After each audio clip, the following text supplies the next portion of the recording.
So welcome everybody to our new micro certificate, the UBC Mental Health and Substance Use micro certificate. A new program that's been developed by the School of Social Work, which has been developed in consultation with clinicians who have years of experience in this field. Also internal and external organisations, including the first UBC First Nations House of Learning. The Extended Learning, UBC Extended Learning, we have partnered with the School of Social Work to assist with the delivery of this programme. So Jack has lots to share with you today, and he's co-instructor. And so to guide the discussion, we have an agenda. And again, just a reminder that the session is being recorded. So please keep your video off or change your name, whatever you require. So we'll have the introductions. Then the instructors will speak to the program highlights, the schedule, the curriculum, and at the end we'll have some time for Q&A. Please feel free to enter your questions into the Q&A. We would like to leave the questions till the end, and we'll cover any questions you have then. And then we'll close out with some information regarding registration and some funding that's available and what the next steps would be. So I'll pass it over to Jack for your introduction, Jack. Yeah, my pleasure. And it's so great to see so many people interested in the program. Jessica and I and another subject matter expert put a lot of work into this program. So we really do hope that it's meaningful to everyone. So a little bit about myself. I am the program coordinator for the UBC School of Social Work's continuing education and certificate programs. I'm also a sessional lecturer at the school, mostly in mental health and substance use practice. I do have about 15 years of clinical practice experience in mental health and substance use, some in acute settings and mostly in community and outreach settings. I also completed the BC Center on Substance Use Addictions Fellowship, as well as being a PhD student studying housing and substance use here at the School of Social Work. So it's really exciting to be able to sort of leverage some of that experience on my part for this program, and hopefully you'll get a sense of that as we go on. But I'm happy to also introduce Jessica Tenko. Jessica, if you want to say a few things about yourself, that would be great. Sure. Hi, I am Jessica Tenko. I am a registered social worker and registered clinical counselor. So I have extensive experience working in the acute kind of psychiatry as well as in community mental health. I've also worked in the nonprofit sector in shelters, and currently working and doing kind of my own private practice. Yeah, thanks, Jess. And Jessica and I will also be working as both facilitators and of the assessments, as well as facilitators of the synchronous sessions that I'll mention a few things about in a moment. So I just wanted to start off by talking a little bit about some program highlights. So firstly, the program is divided into two courses. So one's focused on mental health, the other on substance use. And each one is approximately 30 hours of learning activities. So that includes assessments. Of course, each person will complete it at a different pace, and it is self-paced. So you don't have any specific schedule that you need to follow. It is a foundational and core applied skills course, but what that really means is that, mental health and substance use practice and work are very broad topics. Excuse me. And so, we really want to do justice to the full range of knowledge that you need to do that work effectively. So as I mentioned, the program is going to be self-paced, but centered around modules that you can complete whenever you have time to complete them. There's going to be multimedia and interactive elements as part of this, as well as optional virtual synchronous sessions as well. So what that will involve is that once a month, myself and Jessica will create an invitation for a Zoom call where you can ask us questions and really engage with the material in a way that draws upon our clinical experience and centers it around what you're interested in as well. There will be some evaluations, so there will be multiple choice quizzes at the end of each module, which will give you a chance to sort of recap on what you learned. And you can complete those as many times as you like. There will be reflection exercises where you can actually get some feedback from Jessica and I and any other facilitators that we engage down the road with clinical experience, as well as a final case study based assignment. And that will give you a chance to really kind of pull together everything that you learned and apply it to a case study that's related to the work that you either do now or the work that you aspire to do in the future. So for those who choose to complete one course, that's entirely acceptable. So some of you will come with mental health or substance use experience, but not both. And you're encouraged to take one course. But if you do the full micro-credential certificate, it will count as a formal UBC credential that actually acknowledges the fact that you achieved a certain level of competence with these skills. So the schedule is that the mental health course opens on December 1st. So that's on Monday, which we're very excited about. And you will have 6 months to complete the course at your own pace, starting from the day that you started. So as early as December 1st. The substance use course opens on March the 1st, which is about 3 months after the mental health course opens, because that's how long we expect most people to take. So as I mentioned, learners will have up to 6 months to complete the course, and you can complete it at your own pace. So you can do it one module a week if that works for you, but you can pace it however you like. Okay, so some of the core content.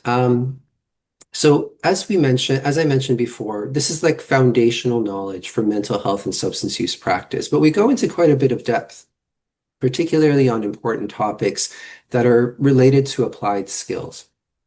So some of those frameworks for practice that we focus on include a trauma-informed framework, where we can really center the prevalence of trauma in mental health and substance use practice and respond in a really applied and client-centered way.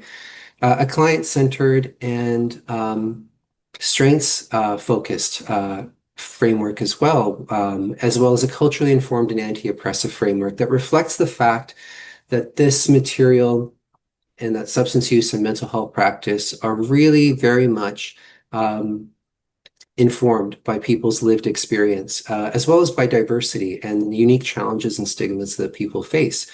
So, given that we are the School of Social Work, we definitely wanted to center that as much as possible. So some of the learning goals that we're going to touch upon include identifying and assessing mental health symptoms and substance use challenges. So really familiarizing yourself with the criteria by which people are assessed for mental health challenges, familiarizing yourself with the mental status exam, as well as knowing how to know that threshold for when to make referrals to other services and programs. The skills that we teach are really meant to be very applied and really give you the tools that you need for effective and ethical engagement with people in many different service settings, any front-facing settings. We really try to center the social determinants of health, meaning all of those factors that contribute to why someone might experience a mental health challenge in the first place, and also the way in which we support holistic recovery that addresses all those different aspects of someone's lived experience and challenges. As I mentioned, a lot of different frameworks will be applied as we go through the material, or as you go through the material. Okay, so one thing that's a little bit new that we wanted to share is a little bit about what topics we're actually going to cover in the course. So I'm just going to run through them a little bit, and if you have questions, if you wanted to clarify any of the content, then we'll be happy to answer those. So the first section will be around understanding mental health, and that includes the causes of mental health, the historical context of mental health and how it's been treated in our system of care, and also just understanding the contributing factors like the social determinants of health. We'll talk a little bit about screening for and identifying the different signs of mental illness, doing a mental status exam, and and being able to actually assess what it is that we're looking for and have the language to convey that in written form, but also to referral sources as well. We'll talk a lot about actually psychiatric interventions. So all the different treatment modalities that actually can be used to treat different mental health issues, including medication. We'll talk about the BC Mental Health Act and how that impacts practice and how that impacts client experience. We'll talk about how to respond to a mental health crisis in a way that's really empowering and client-centered and applied. We'll talk about trauma and resiliency-informed practice and the specific skills that you can apply to anyone that you work with. We'll talk about strengths-based and recovery-oriented approaches. So this is really centering the client, their values, their desires, and also the context of the life that they're living. Things like housing and income and all these other factors like stigma that impact their experience of mental health. We'll talk about outreach work, and we'll talk about working with the unhoused population, which is a really challenging but potentially very powerful way to engage in practice, but comes with unique challenges and risks. We'll talk about the mental health system of care. We'll focus on BC, but we will kind of generalize that into how we might navigate any mental health system. And then we'll switch gears and talk about how we can do work that is really culturally informed and anti-oppressive in a really meaningful and applied way again. So not in an abstract sense. We'll also talk about child and youth mental health and mental health in terms of pregnancy. And I will say that some of these modules will be a little bit longer than others. And that's intentional because we want to do justice to these topics. And the child and youth mental health course will be quite a bit longer for that reason. And then we'll talk about concurrent disorders and neurodiversity. So when people don't just experience a mental health issue, but a substance use issue or neurodivergence or many other different concurrent conditions. And then we'll finally end off with talking about moral distress and self-care, given that this is really challenging work, as well as a final assessment. So the substance use course follows a very similar pattern to the mental health course. So we'll start off with talking about how substance use can be understood, the causes of why people use substances, how addiction forms, things like withdrawal and things like intoxication and how that manifests in a person, as well as the history of substance use and substance use treatment. We'll talk about different drug categories, how they affect individuals, and the language that we use to talk about substance use. We'll talk about screening for substance use challenges and doing so in a really non-judgmental, client-centered, and effective way. We'll talk about the toxic drug crisis, which impacts service delivery around substance use in a really profound way. You know, I myself and Jessica have lost clients to the drug toxicity crisis, and we wanted to share insights around that and how we can work through it in a way that is empowering to clients and that prevents the worst outcomes. And so for that reason, the next module is around harm reduction, responding to overdose, intoxication, and withdrawal so that you have the skills to be able to manage those things in your practice and mitigate risk. We'll talk about those same strengths-based, trauma-informed, and recovery-oriented approaches, but we're definitely going to focus on the substance use sort of lens on those skills. We'll again talk about outreach work with the unhoused, which again is very different when it comes to substance use practice, partly due to the toxic drug crisis. We'll talk about substance use treatment options and navigating the very complex sort of network of different services that exist in BC and in other jurisdictions, and how to make effective referrals, how to overcome barriers to accessing care, how to collaborate with other service providers. We'll again kind of frame the content around culturally informed, including Indigenous cultural contexts, as well as how to engage in practice in a way that is anti-oppressive and decolonizing. We'll again frame the practice around substance use regarding youth and pregnancy, as well as concurrent conditions before ending off around moral distress and self-care, which in the substance use context is really quite profound because again, the drug toxicity crisis adds a whole other layer of risk and challenge to this work.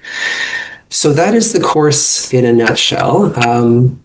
please feel free to pose questions either about the content in the course or around the structure of how the course is delivered. We're happy to answer any of those questions that you might have, so feel free to use the chat for that purpose. And then if you do have follow-up questions, we'll have an option for how you can reach out to pose those questions as well. Thank you so much, Jack. Very interesting.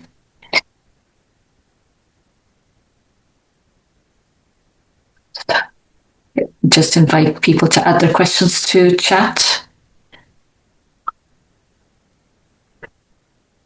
And so maybe I'll just start answering some of these questions because they're really good ones. And again, sorry for my hoarse sort of voice today. So first question is, does the 6 months end in June 2026? And is it for both the mental health and substance use? Is the mental health and substance use courses both eligible for the certificate? Okay, so I'll start with that first question. So if you register for the course starting December 1st, then yes, it will end in June of 2026, but you can start the course at any time. So there will be other sessions that you'll see on the website when you go to register. And wherever you start, whatever date you start, you will have 6 months from that date to complete it. It's self-paced, so there will be other offerings of the course as we go along as well. Yes, and so the mental health and substance use certificate are both required. The mental health and substance use courses are both required to get the micro-credential certificate. So you'd have to complete both courses to get the certificate, but you don't have to complete both courses if you're not necessarily committed to getting the certificate. Could I add to that, Jack, that for each course, students will receive a credential. But as you said, for both courses, to access the full micro certificate, both courses need to be completed. Yeah, and so to clarify, you will receive a completion certificate for each course, but it's not a formal UBC credential in the same way as the micro-credential certificate is. So there's a slight distinction there that might matter for some people, but that's entirely up to you as a learner. So the next question is, can you apply and start after December 1st? Yep. So there will be other offerings. You'll see the different registration options on the website, and we'll be opening the substance use course registration fairly soon as well. But that won't be available until March 1st in terms of a start date. Can you please explain how both the courses will be assessed, especially around the final assessment? Yeah, so really it's meant to be very accessible and not too intimidating in terms of the assessment piece. So there will be the quizzes along the way. Those aren't for grades. They're just to recap your learning. There will also be a final exam, which is, again, you can retake as many times as you need to, again, to recap your learning. The reflection exercises you will submit. And myself and the other facilitators, including Jessica, will give feedback on those reflections, but those won't be graded. And then the final assessment is a little bit more complex. So there will be some questions that are posed that you'll have to answer, and they'll pertain to a case study. And you'll have a lot of different options for case studies so that you can choose one that's relevant to you. You will receive a pass or fail, but if you don't receive a pass on your first attempt, you'll be encouraged to try again, and you can use all of the feedback that we give you in order to do so. So it will be quite accessible to complete the course, but the purpose for the assessments is so that we can confidently say that once you completed the course, you have learned and applied the skills that are involved in completing the course. So you have attained that level of competence and knowledge that we can kind of give you a stamp of approval around. And it's also a way to kind of dialogue. I find whenever I grade, it's an opportunity for us to have a conversation about what it is that you're gaining from what you've learned and what are the pieces that maybe you could focus on a little bit more. And then cost, yes. So we haven't mentioned that yet. So the cost for each course is $750 or $1,500 for the full certificate. We're going to talk a little bit in the next slide as well about some potential options for it's covering part or all of that cost. So stay tuned for that, especially around the Future Skills Grant. Can you explain the Stronger BC? Yeah, so that's the Future Skills, Stronger BC Future Skills Grant. It's offered through the BC government. We'll talk about that in just a moment after finishing some more Q&A. Are there any prerequisites? No prerequisites other than just completing high school education, having access to a computer. We don't assess any prerequisites. We just kind of highlight that it's important that you be able to read and comprehend, because all of the content is in English, and also access the content through a personal computer because it's all online and module based. How about credit hours? If we pursue further education, will we be eligible to enroll in higher education? So that's actually a really interesting question. We don't currently have a method for doing that, but we do plan that at some point, for those who are interested in completing, in actually signing up for the UBC School of Social Work's bachelor's degree program or the master's degree program, we might be able to provide limited credit for those programs if people complete an essay after completing the certificate that reflects their learning. But we're still working out the details of that, so please don't take that as a promise, because there are some administrative details that we have to work out for that. But this course itself is not for credit, just to be clear. It does not actually provide credit within degree programs at UBC at this stage. Wondering if the program would qualify an individual to work in an entry-level role, and if so, what kind of roles would that include? That's a really good question. So in a lot of entry-level roles in mental health and substance use practice, there aren't formal educational credentials that are required, but people really value both lived experience as well as practice experience with this population, as well as education. And so for a lot of people, they're coming in with one of those pieces, but not all of them. So we're hoping that that education piece is one that we can kind of fill so that you can be more competitive when you actually do apply for frontline roles in different settings. So those settings vary quite widely. You might work in shelter settings, you might do outreach, you might work in settings that are around overdose response, just as frontline examples. But what I will say too is that often, even if you have clinical experience working with people in different contexts, you may not have a lot of experience around mental health and substance use practice itself. And so it can be really meaningful to be able to demonstrate to a future employer that you have an additional amount of education that's really practice-based and that's really applied, that you can bring into your practice roles in those different settings that are specific to mental health or substance use practice. So it kind of depends on what it is that, your particular career path is. But I will say that even outside of those service settings that are specific to mental health and substance use, this is the kind of education that can be really meaningful. So, if you're a police officer, if you are working in an educational setting as an instructor, you're going to encounter people who are struggling with mental health and substance use challenges, and this will give you a very strong body of skills and knowledge to be able to face those situations in a really effective way. So it really kind of depends on where it is that you're hoping to go in terms of your career, but hopefully that gives some idea.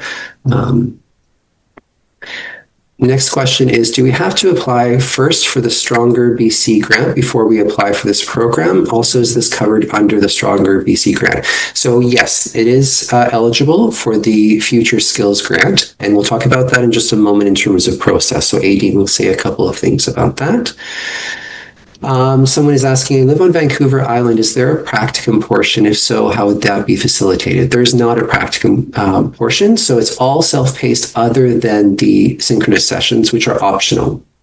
So I'm not sure if I mentioned that already, but you don't actually have to attend the synchronous sessions if you're unable to, but we will offer them at noon and also in the evening so as to give people options for when to engage in that, because I think it does add a meaningful contribution to your learning to have that dialogue. But there is no practicum portion, so you can complete this program from any geographic location and it would be perfectly fine. The next question is, how can I find this course under my UBC tuition waiver option? That's an interesting question. Currently, the mental health course is not showing up. Yeah, did you want to speak to that, Edie? Yeah. I can jump in there. It is certainly eligible for UBC tuition waiver, so leave that with me. I will follow up my colleagues and ensure that it turns up. So Char, please check again, and if you continue to have issues, there's a contact email at the end of this presentation that you can connect in with. But yeah, I'll check in with my colleagues on that issue. Jack, there was one I think that we skipped over. It was, is this enough to get into the job market?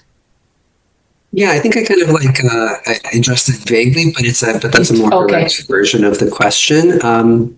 I think it definitely, we hope, will be a tool that people can use to get into the job market. So, there are a lot of people who are working in frontline roles in shelters, outreach teams, etc., who are working very extensively with people with mental health and substance use challenges, but don't have all the knowledge and skills they need in order to do that work effectively. And we did actually consult with a lot of the employers who provide those positions. So, for example, Lookout Housing was consulted really quite extensively on this certificate program, so that we can make sure we tailor the content to the needs of the programs that are actually delivering this work. So they did feel like it would really contribute in a significant way to empowering people to be effective in their roles. And they definitely did identify that it would be that those who have completed this kind of training would be more competitive when applying for those roles as well. So we're quite confident it will definitely contribute to that employability piece. And I see another couple of questions. Can you tell us about the practice and how we can get a place for a practice that, what the focus of the practice is? So if I'm interpreting that question correctly, but please correct me if I'm wrong, Carla, it seems like you're kind of speaking about I don't know. So I guess you might be speaking about a practicum component, which is not a part of this program. But if you're just kind of talking about how you can practice these skills, I think that does depend a lot on your own current work setting. And so, we definitely have a lot of opportunities to reflect upon how you might actually be able to use specific skills that we teach in the program in your work setting or in the work setting that you aspire to. But in terms of actual application practice, it is through the assessment tools. So, for example, the reflection exercises and the case study assignment at the end, where you'll actually be able to practice using some of those skills in the context of that. But that's kind of the extent of what the program offers in terms of practice. It's that balancing act between making the program as accessible and self-paced for people as possible, and having as few sort of requirements as possible in order to make it as accessible and easy to complete as possible. So hopefully that answers your question, Carla. Deborah has the question, are there other avenues for the mental health course other than in addiction? So just to clarify, there are two separate courses. So one focuses very much on mental health, the other one on substance use and addictions. So if you have interest in one over the other, you are very welcome to take only one of those courses, but to create to obtain the micro-credential certificate, you would have to complete both of those courses. You would cover both topics, but that's entirely up to you. So this is how we've kind of framed the overall program, but we do recognize that some people will find one part of the program more applicable to their needs than the other.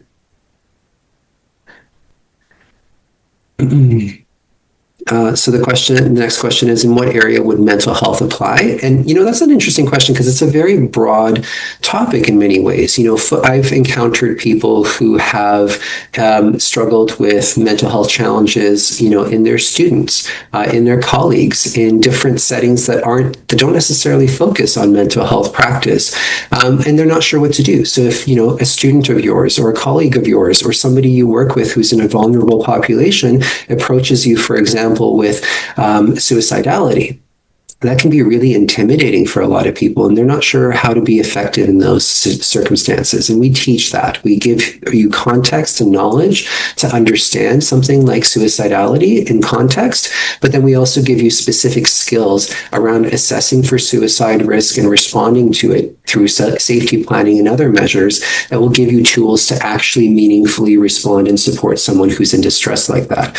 Another example is there's a module around responding to a mental health crisis, and we will all at some point in our lives, someone in our lives will experience a mental health crisis, and we want to be supportive to them if we can.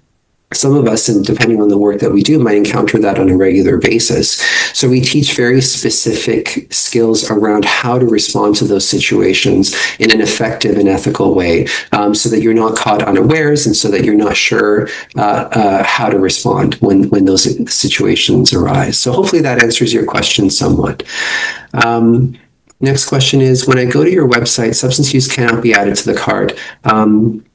So how could we register for both courses through the Stronger BC grant? That's a great question. So the way it works, but I'll let Aideen kind of add to this, is you only actually need to register for the mental health course and start that before the end of February in order for the Future Skills Grant to apply to both courses. So you can't actually register for the substance use course just yet. We will open registration for that fairly soon, but that's okay. It won't prevent you from being able to apply the Future Skills Grant to both of those courses. And I don't know if Aideen, you want to kind of add to that. Nothing to add for now, but hopefully our next slide will cover information about the Future Skills Grant. I just, by the way, I saw a question about working with veterans. Yeah, that's a really interesting question as well. So where that will come in, although we don't have content specific to working with veterans, often veterans, unfortunately, are experiencing post-traumatic stress symptoms. And we go into quite a bit of detail around understanding trauma, around understanding post-traumatic stress disorder, and around how we approach that work in a trauma-informed way. And when we say trauma-informed, it's not just recognizing that the trauma exists, but knowing how to actually respond in a meaningful way to people who have experienced traumatic experiences. So there will be, different sort of intrusion symptoms that they experience. So recall of events that have happened before. There might be different ways that they can engage cognitively. They might feel very anxious or unsafe in different settings. They might feel a sense of powerlessness in different contexts and in different relationships. And these all impact the way in which we can work with them. And we teach applied skills for how to work with that in a way that is effective, in a way that is sensitive to people's needs, and in a way that can be applied in any setting that you might find yourself in. So I think that if you do work in that field of working with veterans, then the content around trauma-informed practice will be really meaningful for you. Next question is, how does one go, or when one goes to pay, how does one make sure that the Stronger BC grant is approved or not? And I'll let Aideen respond to that question. I think you're more effective in that than I. For sure. And I will have a link. I'll pop a link into the chat with regard to the Stronger BC application where students can apply. And you will hear between 5 to 7 working days if you have been successful in receiving the grant. It's a very straightforward application with really some basic criteria, which I'll go over in the next slide. I think we're sort of moving a lot, Jack, into that sort of question. So why don't I move on there? But I do have one question, Jack, before we move on to the payment. Sure. And it's what I noticed that, obviously your content is, a lot of it is very BC oriented with the BC service, etc. But it also sounds like it could be very helpful and applicable for international students. So could an international student consider taking this micro certificate? Yeah, it's a really good question. We definitely took that into consideration when planning and delivering this program. So the content, I think, the vast majority would be applicable to anyone in any jurisdiction. But we wanted to make sure that we had additional content that was specific to BC, because we know that that's our main audience and we have more to offer there. So we do have handouts, for example, that will be sort of a tool that people can use for example, navigating the system of care in BC. We won't have that for every jurisdiction, but the truth is that a lot of jurisdictions, especially in Canada, have similar parallel programs, and it's just a matter of kind of figuring out the exact specific, processes for accessing those services in your specific jurisdiction. That might vary a little bit, but the overall structure and purpose of the interventions and services will be often quite similar. So I think if you are thinking of taking this course from outside of the BC context, you'll still find the content very relevant to your work. At least that was the intention behind it, certainly. And I'm happy to answer additional questions after we talk about the registration and payment. So if folks want to stay on after that, then I'm happy to answer any additional questions that show up in the chat. Thanks, Jack. So yes, so this slide regarding registration. And as Jack mentioned before, application is very accessible. There are no applications involved. There's no pre-courses that need to be considered in order to participate in these courses. So it's a simple, easy online registration. I popped that registration link into the chat, so you should find it there. Lots of people naturally are asking about the Stronger BC Future Skills Grant. So this is, for anybody that's not aware of this, this is a BC government financial grant for BC residents only. It's open to, as I said, BC residents, and the criteria is aged 19 or older. And it covers up to $3,500. So it certainly covers the cost of this course. The cost of this course is $750 per course. So that's a total of $1,500. So this grant would cover that. Again, the criteria: you must be a BC resident and you must be over the age of 19 and not have used your skills grant on any other programs. What is important to understand is that should you receive the grant, it doesn't necessarily give you guarantee a seat in the program, because there are limited seats available. So I'd encourage you to apply for your grant ASAP. And again, this grant it concludes February 28, 2026. If I may add, sorry. Just really quickly, Dean, just around that piece around seats, just to clarify, if you don't obtain this Future Skills Grant, or if you don't obtain a seat in the program through the Future Skills Grant, you can still actually register for the program. It just means that you won't have that, you won't have it covered through the Future Skills Grant. So it doesn't actually prevent you from registering. It's just, there's just a limit to how many registrations to this program specifically the BC government will cover through the Future Skills Grant. That's great. Thanks so much for clarifying that, Jack. Yeah.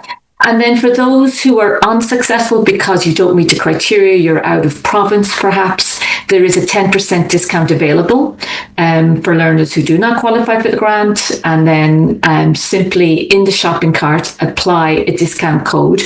In red, there's a discount code, MHSU. We will repeat this code in a communication to you after the information session that will be deployed together with the link to the recording. And that discount code is 10% or $75. So there's an email there and a phone number should you have any further questions about registration. If the questions that you're having here are perfect regarding registration, please don't hesitate to contact us there at our email info.exl@ubc.ca or 604-822-1444. Can I drop the link to the Future Skills Grant in the chat here? Yeah. Okay. So I'm just going to have to stop share for a moment while I do that. And then are there any questions? Yeah. Just wanted to point out that discount code is temporary, so it's only until December the 8th. So please keep that in mind if you're thinking of registering after this info session. We just wanted to, give you a little bit of credit for having attended. So what we encourage you to register with that code. Just make sure that you don't miss the deadline of December 8th when it expires. And there was another question while you're uploading that, Aideen, about tuition waivers. So yes, UBC does have tuition waiver options for staff, and that does actually extend to continuing education. So this course will be eligible for that. I don't know if there is a process, and I don't know if you can speak to that, Aideen, of having that registered within the portal through which you register for the tuition waiver, but I know that this course will be eligible for that as well. Well, the truth is, Jack, the course should be in the tuition waiver portal for our colleagues to access. So something obviously has gone array there, and I'll follow up on that after this session. Perfect. Someone is asking Aideen about the next steps once they're approved for the Future Skills Grant, on how they would actually go about registering after that. Yeah, there is once you apply, you will receive confirmation of acceptance and you will be invited to register. There'll be a deadline on that registration period. And then you will register, and our colleagues will assist you through that process using your funds. And then you will have obviously a balance.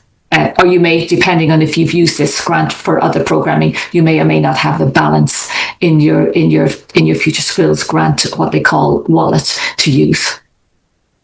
To clarify, go ahead.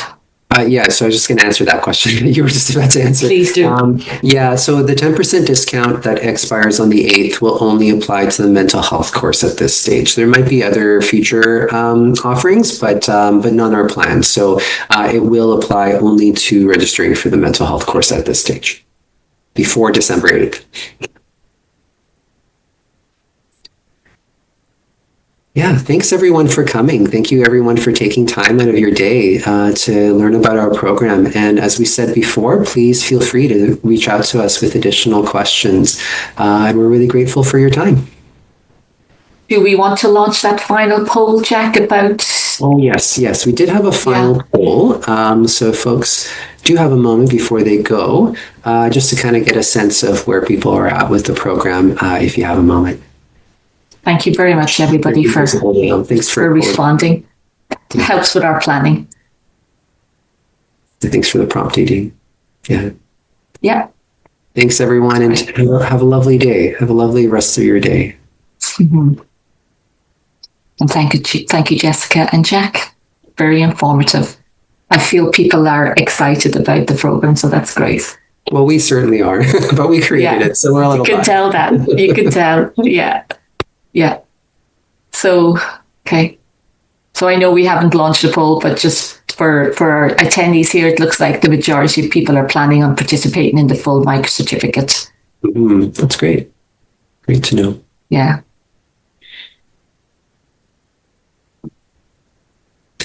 And if anyone who's left, I know Aideen has to head out, but if anyone would like to stay and ask any additional questions, I'm happy to answer those, but maybe I'll stop the recording now. And I can stop share.